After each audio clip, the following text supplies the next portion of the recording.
መላው የክልላችን ህዝቦች በዚህ ፕሮግራም ላይ የተገኙ ይሄን የአንድ ጀንበርን ተከላ ለማከናወን የተገኙ በሙሉ እንኳን ለ2018 ለአንድ ቀን የተከላ ቀን እንኳን በሰላም አደረሰን የሚል መልእክት አለኝ።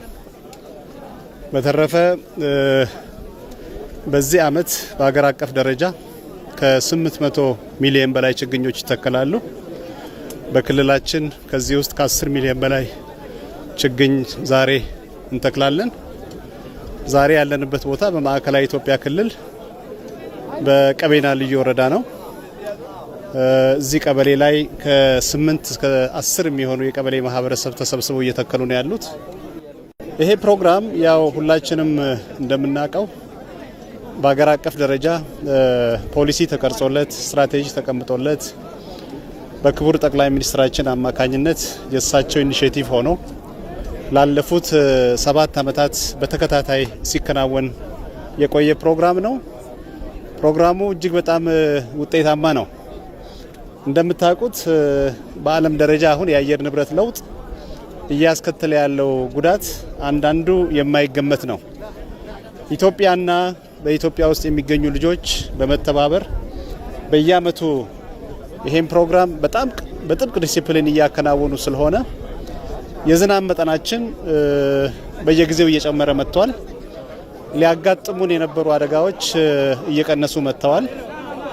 ይሄ ብቻ አይደለም። በምግብ ራሳችንን ለመቻል በምናደርገው ፕሮግራም ውስጥ ያው አብዛኛው የሚተከለው ተክል ለምግብ ፍጆታ የሚሆን ነው። ግማሹ ለኢንዱስትሪ ግብዓት ይሆናል፣ ግማሹ ለውበት ይሆናል፣ ግማሹ ደግሞ አጠቃላይ የአየር ንብረት በመጠበቅ በኩል ትልቅ አስተዋጽኦ ስላለው ይሄ ፕሮግራም እንዳያችሁት ማህበረሰቡን በደስታ የሚጠብቀው ፕሮግራም ነው። ውጤታማነቱም እጅግ በጣም ጥሩ ነው።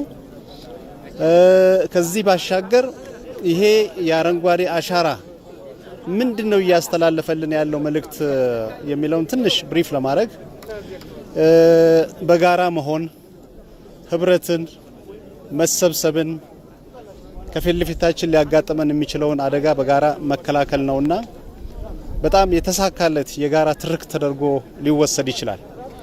እንግዲህ የጋራ ትርክት ኢትዮጵያ ለብዙ ዘመናት የቆየች ሀገር ብትሆንም ብዙ የጋራ ትርክቶች የሉንም። በሆነ ወቅት ይጀመራሉ፣ በሆነ ወቅት ይወድቃሉ።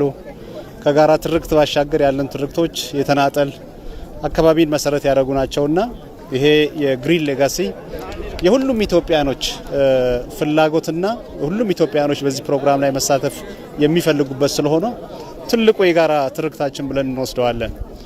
ከዚህ በፊት ኢትዮጵያን የወረሩና በተለያየ ጊዜ ተሸንፈው ከተመለሱበት ድሎች መካከል አድዋን ሁላችንም እንዘክራለን።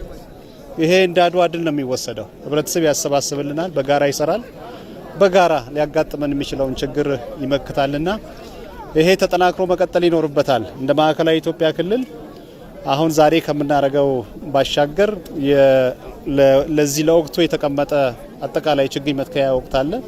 ከ530 ሚሊዮን በላይ እንተክላለን። ይሄን ስናሳካ በየአመቱ እስካሁን በነበርንበት ከ2.7 ቢሊዮን እስከ 3 ቢሊዮን ድረስ አሳክተናል።